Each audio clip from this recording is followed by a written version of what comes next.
Okay, let us move on to the lecture today. So, first unit is the heat and flame protection. So, before moving on to this, we should know why we need to study this unit.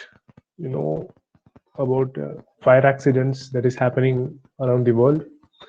See, this is a recent news on January 9th, where some 10 babies were killed in Maharashtra hospital fire. So, if you observe this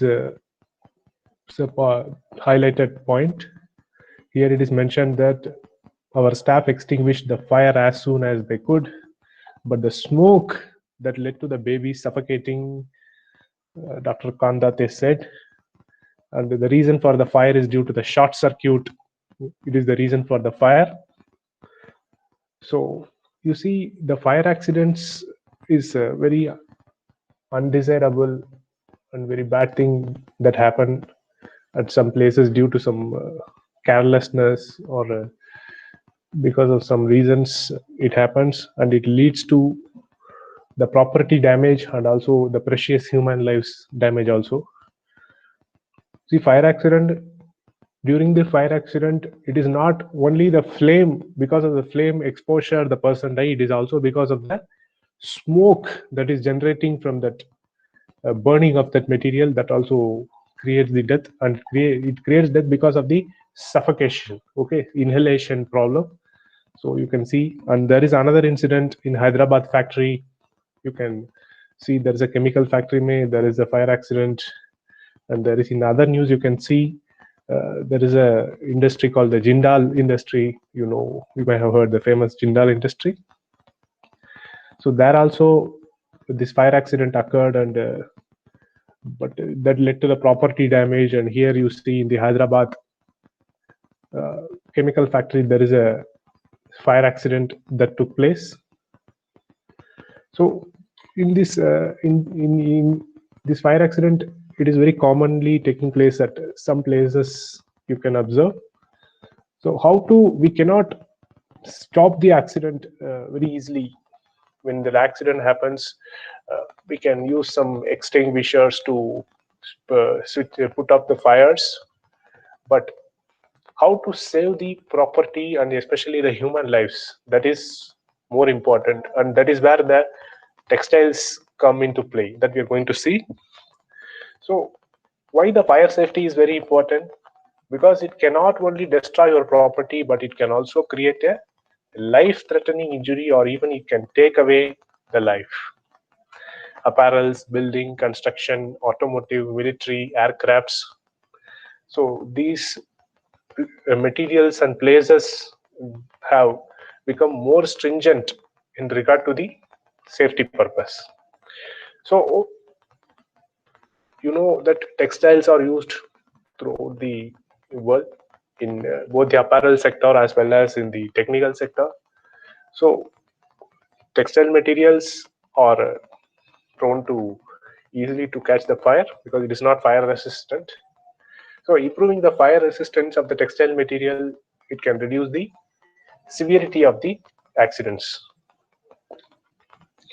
So because of this, government has come with some legislations for baby wear, for example, for children wear or for night wear. If some when we are sleeping, we wear the night wear, which are loose clothes, and for tents and tarpaulins, and for industries, and for automobile in textiles or upholstery, whichever is used in the train or aircraft. For all these uh, textile materials, there are some legislations for the fire safety. So depending upon that, the clothing has to be designed so that safety can be ensured. So before moving on to how to provide the flame retardant textile, first we should know the basic chemistry about what is meant by burning. What is a burning? Burning is a thermo-oxidative reaction which releases heat to initiate the degradation process. It is an autocatalytic process, it's an exothermic process. So if you just see a very common example, this reaction you may have read in your school books. You can see here CH4 plus TO2, 2O2. On heating, it gives CO2 plus 2H2O plus energy. What is this reaction? See, in your house, there is a gas stove.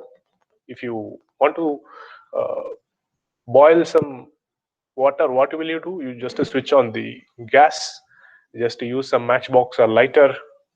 So what is that gas that is coming out from the gas stove burner? What is that? That is the methane gas. Normally, if you see, that is the methane gas.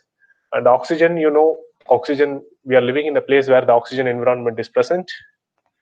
And you just give a small initiation, that is the spark you give, just a matchstick का spark देते हैं, नहीं तो you just give in lighter also, so that what will happen, that produces the flame.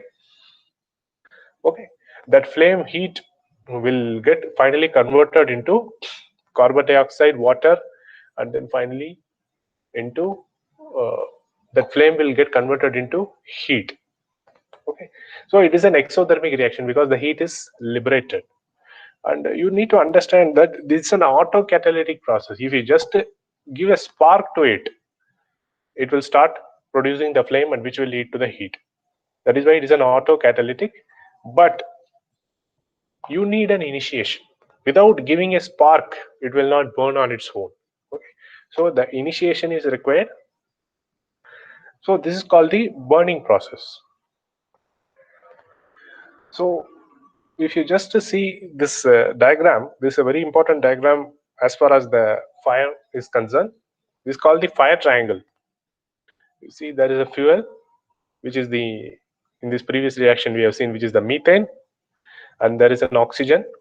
So you just give a spark, a small spark to this fuel, so that with the oxygen environment, what will happen? It will lead to flame. That flame will produce the heat, and other products like carbon dioxide and water, they are produced. So this is the fire triangle. Okay, so in order to reduce the fire from happening, how to reduce the fire propensity, for that what you need to do, either you need to cut down if you cut down any one of this, like whether the oxygen, heat, or fuel, it is going to reduce the fire propensity.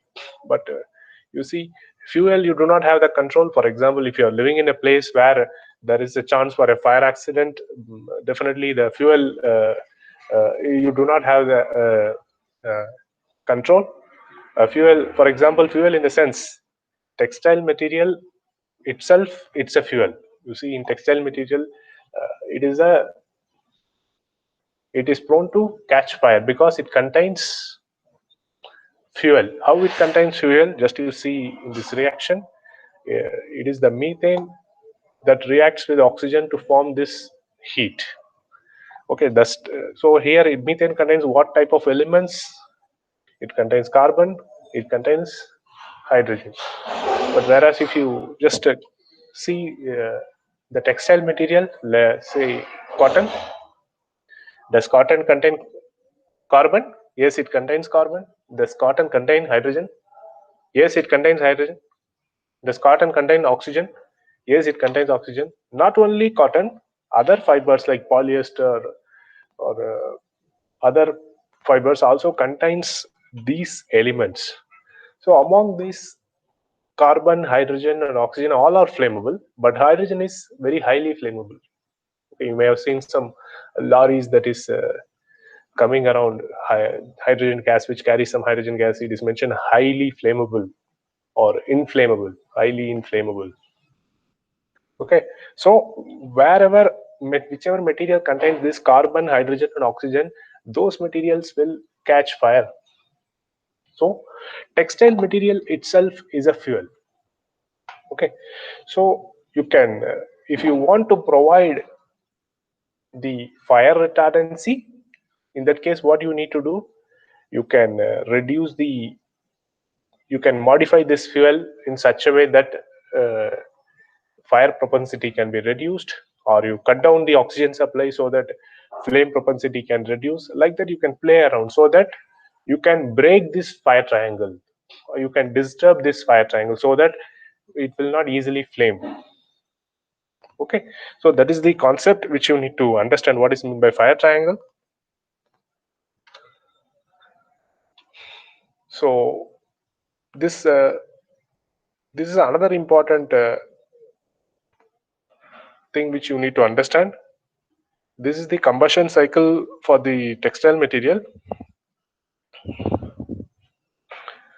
You can see, just observe this flow chart from the bottom. There is a fiber which is a textile material, which I have already told you. It contains carbon, hydrogen, and oxygen, which are the fuels. Okay. So if you are just giving some heat, okay, if you are giving a heat, radiant heat, or if you are just impinging it some flame, you are exposing it to flame, what will happen? There are some reactions that is going to take place. Okay, so what will happen if you just give the heat or the flame, expose it to flame? What will happen? The fiber will absorb the heat. Okay, it will absorb the heat and then it will start producing some gases. Okay, it will start producing some gases. Okay, so how it produces gases through this? There is a reaction called pyrolysis, which you need to know. Pyro means fire, and lysis means breaking into fragments. Okay, so this fiber or polymer, whichever material it is there, that will be converted. Those molecules will get broken. The intermolecular force of attraction, whichever is existing in that fiber or polymer, that will start breaking. Okay, that will lead to some formation of char, which is called the char is a black substance. You can say char is a black combustible substance. Okay, carbonaceous material. Char is the carbonaceous material, and during this reaction, non-flammable gases are produced, and then some tars, which is used for what is the tar material, which is a liquidish black material, that will also produce, and some liquid condensates are produced, so that finally it will lead to some producing the flammable gases. Okay, so through this pyrolysis reaction, the fibers or polymers which contain some intermolecular forces which are present, bonds are present, that will get broken to produce this char, and then non-flammable gases and liquid condensates are tars, and finally it will produce the flammable gases. Okay, so these flammable gases in the presence of oxygen. Okay, in the presence of oxygen, what it will do? It will undergo oxidation and then it will start producing the flame. Okay, so initial stage, immediately the flame does not produce. First the flammable gases are produced, and then only with the help of, until and unless the oxygen comes into play, the flame does not produce. It is only releasing the flammable gases. When the oxygen comes, immediately the flame is produced. Okay, along with the liberation of other products like carbon monoxide, carbon dioxide, and then water. Okay, so if you see this initial reaction where the fibers or polymers, when it absorbs the heat, that is since it absorbs the heat, that is the endothermic reaction. But whereas here, when the flammable gases when the oxygen comes into reaction, what will happen? Heat gets liberated. Okay, from the gases, the heat gets liberated. So that is the exothermic reaction. Okay, and then finally that heat will get produced, and the flame will get produced. Through the flame, heat will get produced, and finally it will lead to a radiated heat. The heat will get radiated towards the atmosphere, so that radiated heat will go to the atmosphere and it will again reach back to the same fiber. So this process will continue. Okay, so this is the general combustion cycle for the textile material when it is prone to burning. Okay, so this flow chart is very important.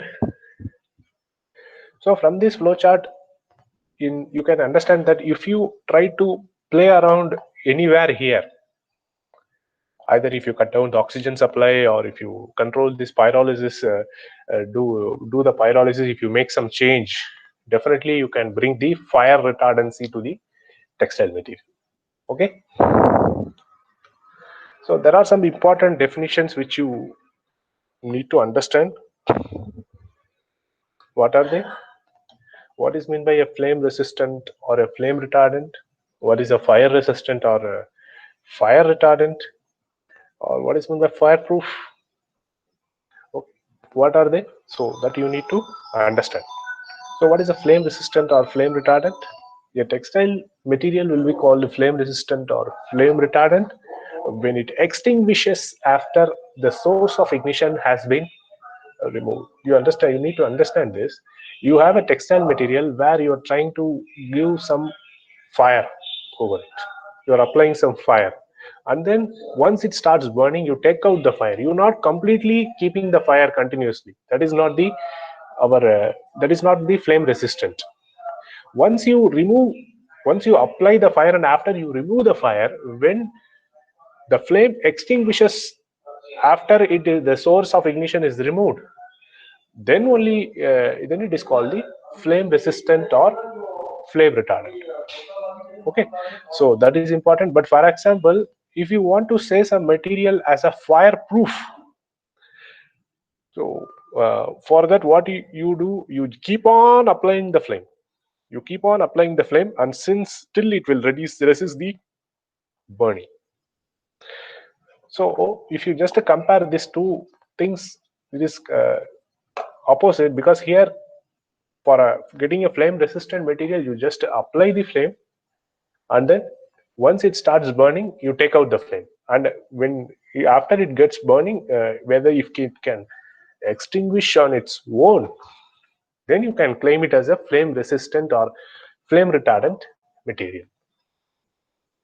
But so for example, you can say you have a textile material like a cotton or a polyester or a nylon or a polypropylene.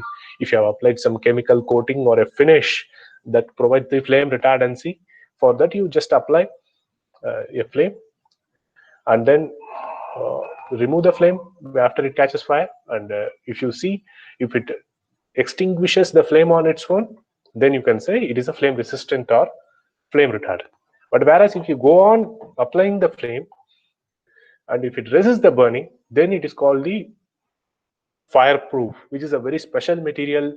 Like some special fibers should be used, like a glass, or you have to use some materials like a Nomex or Kevlar, aramid fibers or ceramic fibers you have to use.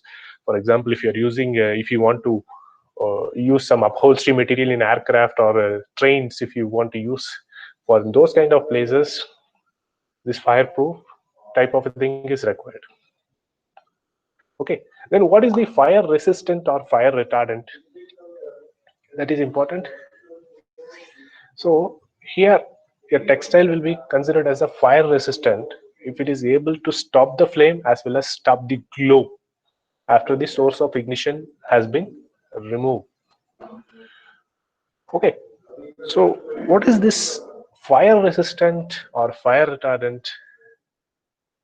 It's you can see almost it looks the same, where you burn it and then the source of ignition has to be removed. So here you see there are two things coming into play. One is the flame and another is the glow. It should stop both the things, but here there is nothing like that. If it is just extinguishes, it's fine. But whereas here it should stop the flame as well as the glow. What is this flame and glow? So flame is something where from the flammable gases the flame is produced, and which is very fast, uh, fast reaction where it go on burning and it will finish the material.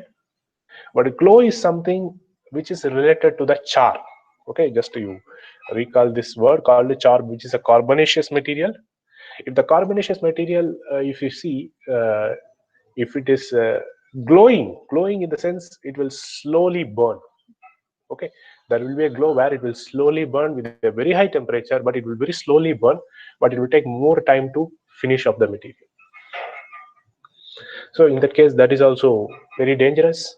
So you can see the flame temperature and glow temperature, if you compare of the flame I am talking about, the flame temperature will be less, but it will be very fast, rapid it will be. But whereas for the glow, it is a slow process and it is a steady process. So in both the cases, both are actually not desirable for if you want to claim a material as a fire resistant or fire retardant. So if your material is called fire resistant or fire retardant, it should stop the flame and it should stop the glow, because flame can easily finish off the material very fast and glow can slowly do it.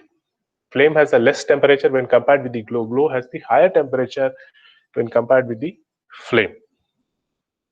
For example, if you see for a cotton or other cellulosic materials like a viscose rayon or other cellulosics, the temperature of the flame is around 450 degree centigrade and the temperature of the glow is around 650 degree centigrade.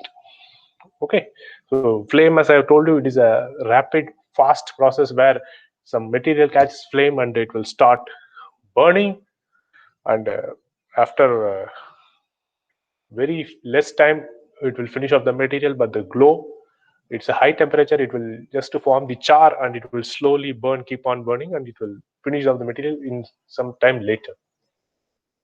Okay, so in order to claim a material as a fire resistant or fire retardant, it should stop the flame as well as the glow. That you need to understand.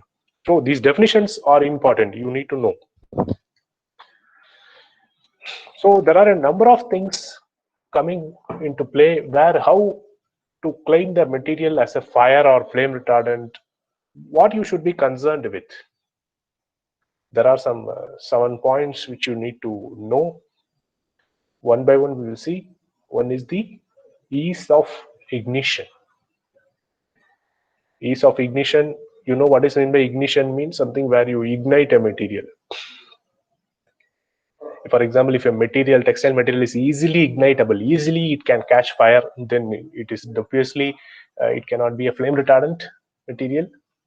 Then flame spread, how fast the flame is spreading over the material. Then limiting oxygen index, that is one of the important things that we are going to see now. Then rate of heat release. For example, if a material is burnt, how much heat it can release to the atmosphere, that is very important. Then ease of extinction, how easily it can extinguish an X, that is important. Then smoke, you can see that's another important thing, because when the material before catches fire, it will start producing the flammable gases and it will start burn, it will produce some carbon monoxide, carbon dioxide. Though smoke is actually creates the suffocation and it creates death. So that smoke is also important when you're designing a fire resistant clothing. Then toxic gases, which is a part of the smoke only, whether the smoke whichever is coming out, whether if the gases which are coming out, if they are toxic, that is also much dangerous, that is going to create deaths. So these things are the points which you need to keep in mind when you make a material or a polymer as a flame resistant or a fire retardant. Oh, one point which we have not discussed is the LOI. What is this LOI? Very important. You may have already learned that in your previous classes. It is defined as the volumetric percentage of oxygen in oxygen or air mixture to sustain burning of a vertical sample ignited from the top. How much is the minimum amount of oxygen present? That is the volumetric percentage of oxygen present in the oxygen or air mixture to sustain burning of a vertical sample ignited from the top.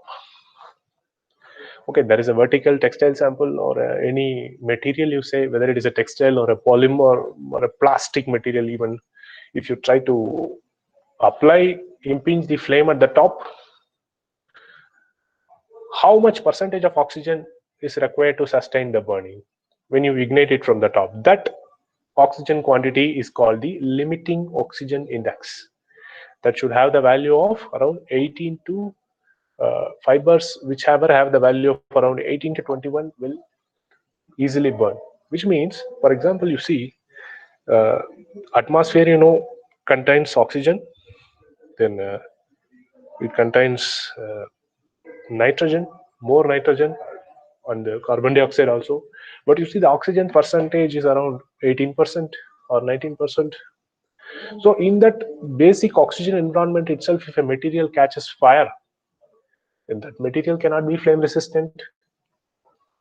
So whichever fibers that have the value of around 18 to 21 will easily burn. Okay, that you need to understand. So for say declaring a material as a flame resistant or a fire resistant, the LOI value should be at least above these values. So, but whereas if you are claiming a material as a flame retardant, it should be at least 26 or 28. If it is above even 24 in some chapters, it is written even it is above 24 or something, it will get the flame retardancy. But if it is 26, then it is a perfect flame retardancy, which will not catch the fire at the oxygen environment. So what does it mean? To burn that material, if a fiber value, LOI value is 26, it means that at this fiber requires 26% of oxygen to burn that material. If the LOI value is 28, you need 28% of oxygen in the oxygen or air mixture, then only it will burn. It will not burn with the less oxygen percentage, which is the atmospheric oxygen. So that is the understanding. So if you increase the LOI value, you can say that the material is a flame retardant. So that you need to keep in mind. Just I will show you a small video how this LOI testing is done.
textile material, it is burnt from changing the textile material from the top, but slowly it will start material how much of oxygen take oxygen index, which you have seen in the top. Normally, if you observe a vertical strip of a textile material and burn it from the top, you can see a different time of flame spread. And if you just burn it from the bottom,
Students, Yes, sir. when my connection was cut, Priyanka, can you tell? Sir, When did my connection got cut? 5 minutes ago. Which slide I was explaining? Can you tell which slide I Sir, was you just shown us explaining? the video. Ah, The video is after what? video it got cut. Okay. Then one more. After this video, this is the thing. I was speaking without knowing that this connection was cut. Anyhow, so we will see this slide which I was speaking alone without your presence. So if you see which fibers burn easily and which fibers do not burn easily, that thing is important. If you see the fibers like wool are not easily ignitable. Okay, it is difficult to ignitable in air. Okay, so those, when you compare with the other fibers like cellulosic fibers like cotton, viscose rayon, and other synthetic fibers like polyester or polypropylene, etc., wool is inherently flame retardant. Okay, if for your understanding, you can just do some experiments in your home. You can take some cotton fabric, wool fabric, and viscose rayon fabric and burn all of them and see which fiber burns very fast and rapidly. If you see wool fiber, it is difficult to ignite. What is the reason behind it? Because wool fiber has the disulfide linkages, disulfide linkages, two sulfur groups that are linked by the peptide bonds. So this because of the presence of this covalently bound sulfur, this covalent linkage in the wool, that gives the good flame retardancy. And apart from that, when you burn the wool, it is going to burn, but it will burn slowly. And you see the sulfur which is present in the wool, that will try to dilute the gases, flammable gases that is forming, so that it is going to provide the flame retardancy. Okay, so sulfur will reduce the fuel value of the volatiles, because whenever any flammable gases are produced, sulfur gas also will mix with that flammable gas and it will dilute that flammable gas, so that the burning propensity gets reduced. That is, you should know. So because of that, the wool has higher LOI values. And another important thing which you need to know, as far as why the fiber burn or do not burn easily, is the hydrogen to carbon ratio. Okay, so if you just recall our discussion on the first slide, you can this slide we have discussed methane. Methane is a fuel because it contains 4 hydrogen and 1 carbon. So that in the presence of oxygen, when you just ignite, it starts burning. So when the hydrogen is more, when the hydrogen is to carbon ratio is more, in the to burn very fast, very easily it will burn. Okay, so whichever fibers that burns very easily, that has a very higher hydrogen and carbon ratio. Like for example, if you take polyester, cotton, viscose rayon, polypropylene, etc., that will have a higher hydrogen to carbon ratio. Okay, so the hydrogen to carbon ratio is higher for those fibers, it will be approximately 2, but whereas for the aramids, that value will be lesser than 1. That is the reason why the Nomex or Kevlar, those kind of fibers are inherently flame retardant because of the lesser hydrogen to carbon ratio. Okay, apart from that, if you see other fibers like polyvinyl chloride or from acrylic, if you see the mod acrylic, if you can observe that that will also have some good flame retardancy. Okay, the mod acrylic fiber, if you just remember, mod acrylic fiber contains chlorine in it. Okay, that chlorine is a gives the thermal stability. That chlorine gas, the importance of chlorine gas, we will discuss later on the next lecture, how it gives the flame retardancy. And if you see the polyvinyl chloride, here also chlorine is there, so that wherever the chlorine or the chloride is present, that fiber will have good flame retardancy. Okay, so these things you should know. Why a textile material, which fiber has the higher LOI, which fiber has a lower LOI, what is the importance of hydrogen to carbon ratio. These things are important for your understanding. Okay, so that's all for today's discussion on the heat and flame protection. We have seen the basics, we have discussed. We will go more into detail about the mechanisms and everything in detail in the next lecture. So if you have any doubts, you can ask me. Otherwise, we can stop here for today.